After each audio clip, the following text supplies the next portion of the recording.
Thomas Markle's first interview to Daily Mail's editor-at-large Piers Morgan for Good Morning Britain. Could Thomas's revelations about his personal conversations with Harry get him in trouble with the royal family?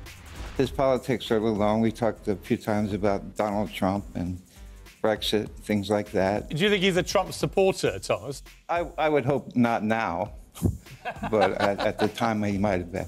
What were Prince Harry's views on Brexit? I think he was open to the experiment. Royal expert Victoria Arbiter has all the latest on the potential fallout from this interview. Victoria? Well, Jesse, just when you think you've heard the last from the Markle family, up pops another one. But there's no question the fact that it was Meghan's father this time will have been incredibly distressing for the new Duchess. In terms of fallout, he really didn't reveal anything too controversial or too troubling.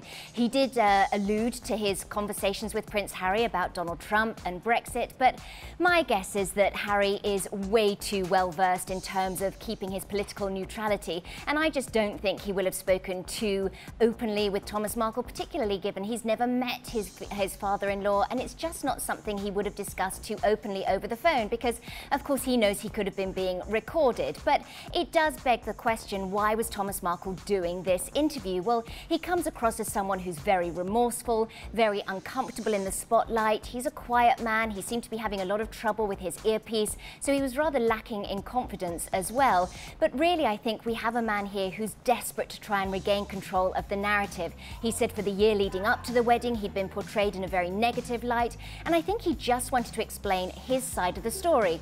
Having said that, it's very unfortunate that he chose to do this because, of course, all it does is further fuel the story, and it will have been very embarrassing for Meghan. He got quite personal at times, talking about the fact that the couple are likely to have a baby soon, how Meghan cried when she found out that her father wasn't coming to the wedding, how jealous he was that Prince Charles got to walk her down the aisle. So he probably said a little more than Kensington Palace would have liked. He won't get in trouble. He's a private citizen. Kensington Palace can't tell him not to do these interviews.